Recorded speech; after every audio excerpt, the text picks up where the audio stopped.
Well, good day, everyone. I wanted to take a look at the SolarEdge portal, which can be accessed either online through your for your PC, desktop PC, or through the app, which I'm going to show you here on the phone. I've only had the install here now for a few days. We've got two full days worth of data on here, which I can show you briefly. But this was just sort of a walk around the portal itself, just to sort of give you an understanding. When you're looking into getting your solar install, you get an idea here now of what sort of data you can access. And this is specifically with SolarEdge. If you went to another type of inverter, I'm sure they'd have something similar. I obviously can only talk about what we have here.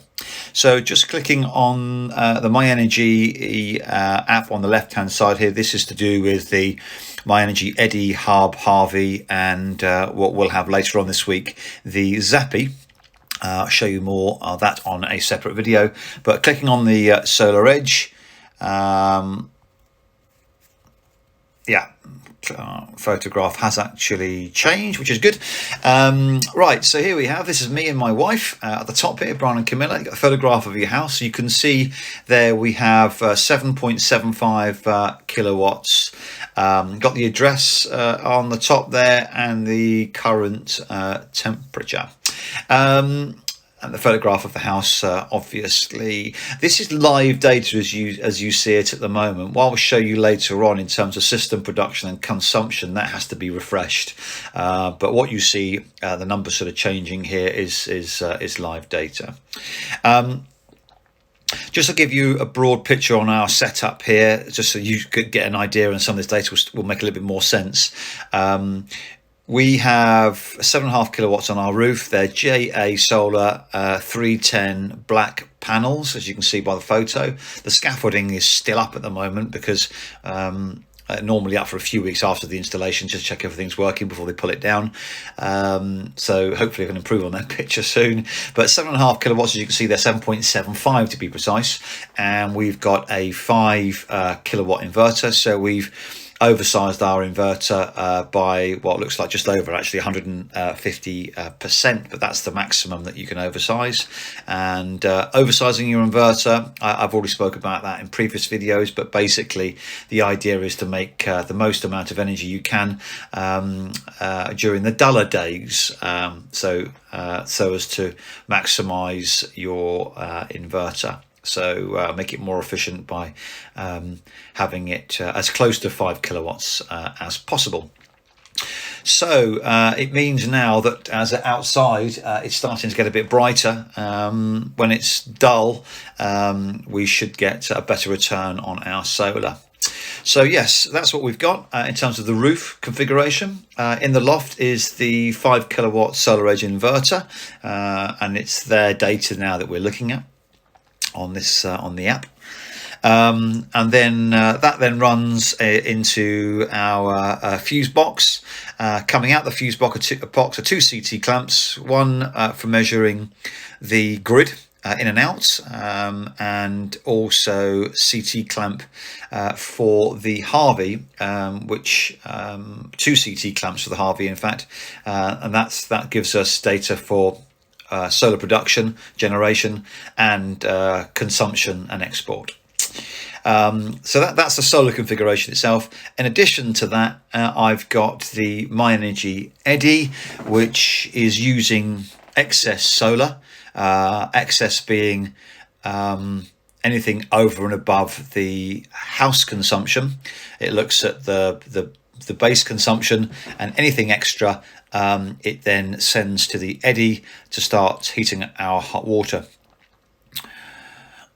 So you can see at the moment, if you look just beneath the photograph, you've got the array of panels there, the green boxes with the sunlight behind it, and you can see 5 kilowatts. It's actually got quite sunny outside now, so we are maximizing our solar. In fact, what we're doing is we're clipping it. What we mean by that is that we've got 7.5 kilowatts on the roof that we should be getting, or could in theory be getting potentially, but our inverter is only 5 kilowatt inverter, so obviously it's capped at 5 kilowatts. That's all you're going to get.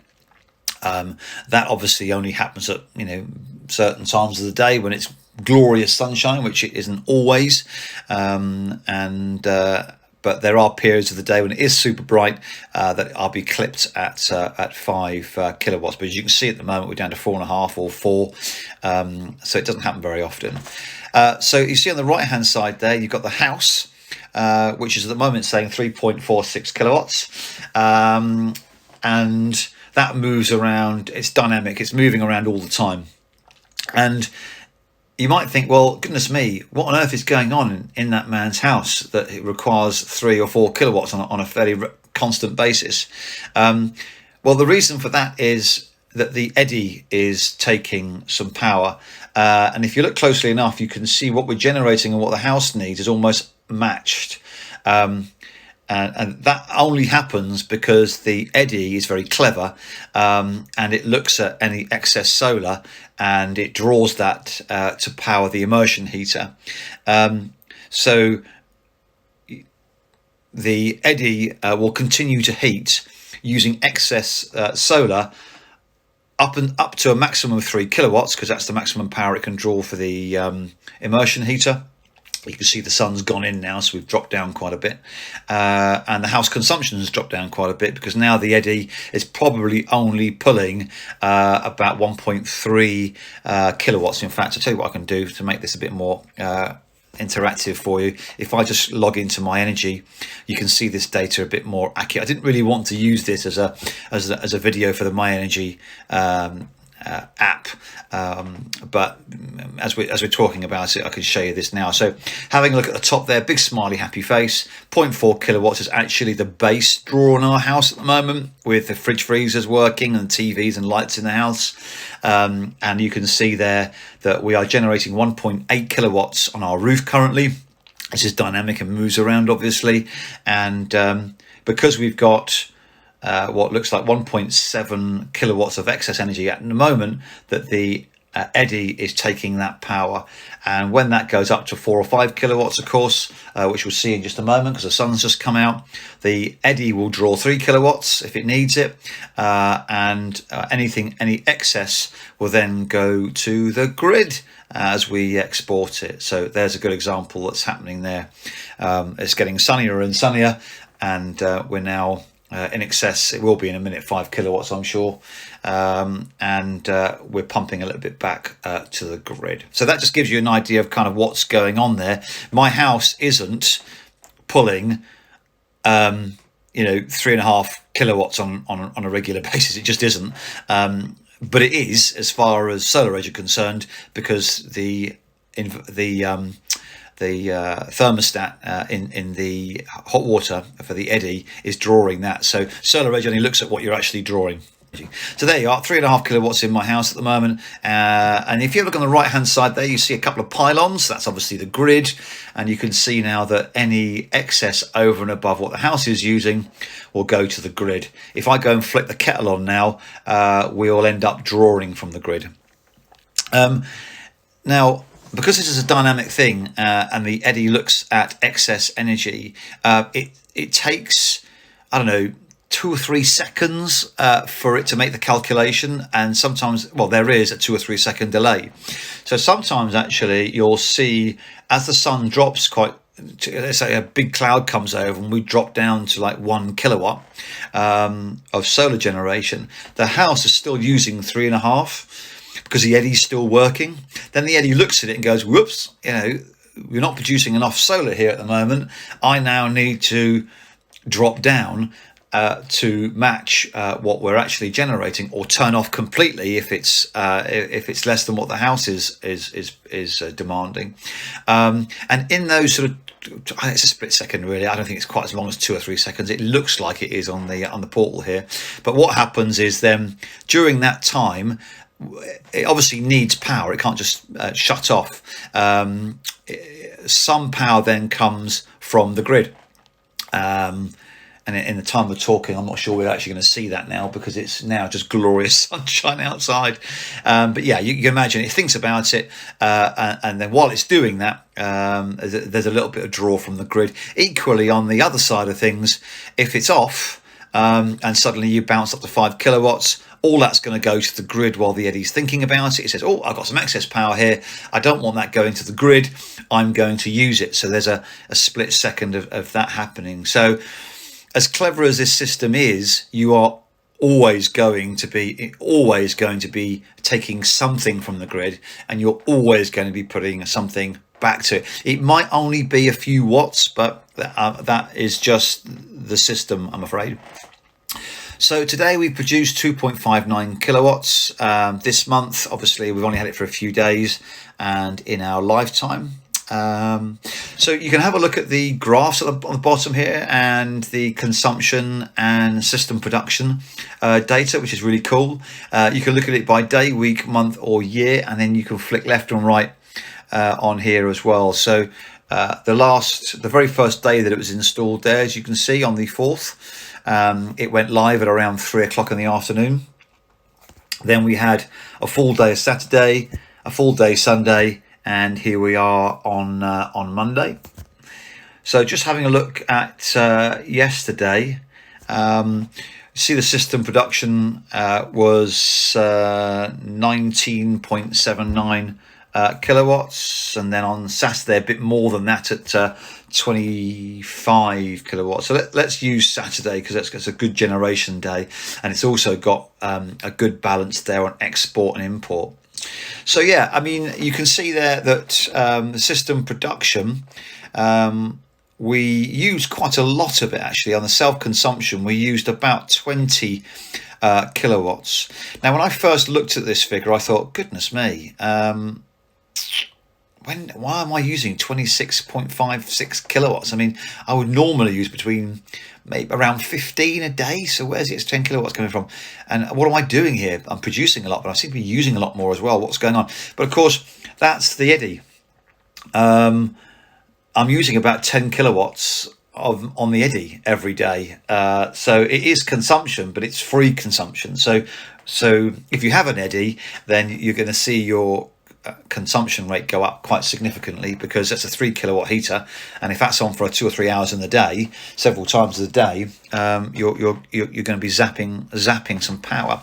So there we are. So we used about 77% of it, and we exported about 6 kilowatts back into the grid.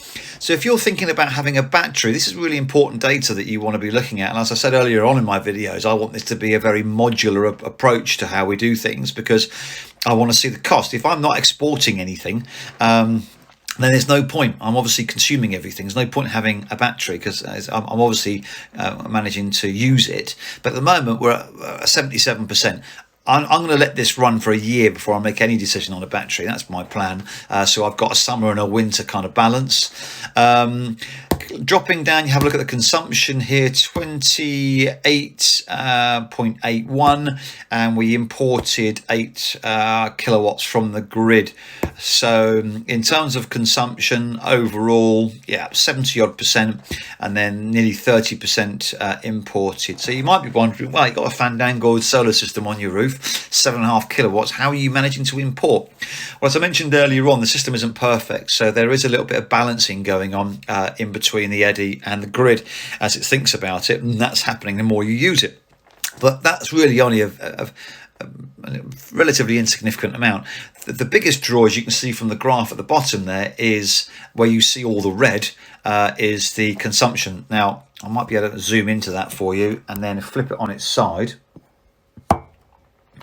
That's probably a better presentation for you. So you'll see a lot the red, which goes from midnight until about 7 o'clock in the morning, and then probably from around 5:30 up until midnight, you see more red, and that's consumption where we're not generating anything. And this time of day, at this time of year into early September, obviously the sun isn't as high in the sky, and so it's really cool. You're generating from 7 in the morning till about 8 o'clock in the evening. But beyond that, of course, our baseline consumption for the house is around 300 watts. So with no sun from essentially 8 o'clock in the morning, 8 o'clock in the evening until about 7:30 in the morning, we're consuming from the grid. Obviously, if we make a cup of tea or put the toaster on or do any cooking, etc., you see there's a couple of spikes here around sort of 10:30 at night when my son came back from being out and decided to make himself something. Yeah, you're going to get spikes in there. And there's not much I can do about that really without a battery, because I'm going to have to draw from the grid during that time. But it looks like there's quite a lot of time there, which we're obviously drawing from the grid. But that's just the way that it is at the moment without the battery. You can see around 12:30 there's some more spikes there where we're actually consuming more than we're generating. On that day we had the washing machine, the dishwasher going. We were cooking. We tend to particularly over a weekend eat around lunchtime as our main meal, so that's why you're seeing that there. And then you'll see the system production sort of 7 o'clock in the morning till about lunchtime. We were generating in excess of our consumption, and that's essentially what we put back to the grid. If you have a look from 7:30 up until about 9:30 in the morning, you'll see that our consumption matches our system production, and you might think, well, that does look pretty accurate in following it, and that's the case actually for quite a large part of the day. The reason for that is that's the eddy working. So the eddy just looks at, remember, the excess solar, and will use as much of it as it can. Obviously, as we got towards 9 o'clock in the morning, the eddy had pretty much satisfied itself. The water temperature had reached 60 degrees, and then it's dropped off significantly as it just pulled in, just a few watts, just to sort of tie itself over. Obviously, as you start using the water in the house, hot water and stuff, it'll kick in again. You'll see that the spike it spikes a little bit. But yeah, I mean, as it tails off there, you can see that we've got the excess energy, and that's the stuff that's going back to the grid. Towards the end of the week, we're getting a zappy. So where the eddy is satisfied, the zappy will then take over, and that will charge up to 7 kilowatts. So we really shouldn't see any excess there at all when we're actually charging the car. Good, I'll turn the screen back up then, so that comes out of that graph, and then you can flick through the days there. Comparative energy, not much to see there, I'm afraid, because halfway through to August into September, we've only got one to really compare, so not much to see. CO2 emission, well, 0.67 of a tree and 14.62 kilos of CO2 emission. So that's quite impressive, isn't it, when you look at the weight of CO2 that you've saved. Anyway, that's for the greenies out there. And then you've got this little button at the bottom which actually shows your array. Now, if you look at this on your desktop on your PC, you've got some more interactive stuff you can do with it. You can actually watch a time lapse of the solar panels generating their electricity through the day when they're in shade and what they're producing throughout the day. That's quite clever. So you can see here on our roof we've got the bulk of our panels on the front face there. They're all on the front face really. These two in the middle that are generating at the moment 54.5 watt hours. They're all on the front of our house, but we've got a gable. It's on the side of the gable, which is the westerly facing part of our roof, and then you've got these three on the left hand side, which are again on the front face to the left of that gable. So they're more shady until the latter part of the day when they max out. Yeah, so you can see and look at individual data for individual panels here.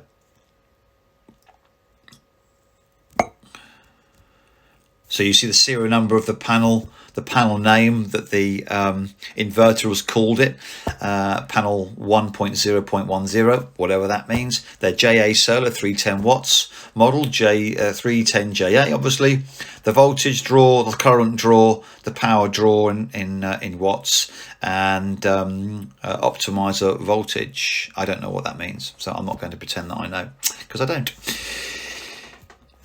Good. And then if we come back to here, which is the main page of the portal. So I'm not sure that there's much else I can show you really on here. Site details, that's us. Inverter status. Okay. Oh, got it. Scan the QR code on the sticker, usually located on the right side of the inverter. Okay, well, I'm not going to do that. What else have I got? Inverter communication. No, I'll do that. And preferences, support, and log out. Well, I'm not going to do that. Good. Okay, so hopefully that just gives you a basic rundown. What I will do is when I get this, when we get some more data, I mean, I can't show you anything here at all. Once I get some more data, we can do some comparison, but this was just a walk around the app and just to give you an idea of the sort of data that you can see. Hopefully you found that helpful. Thanks very much for watching.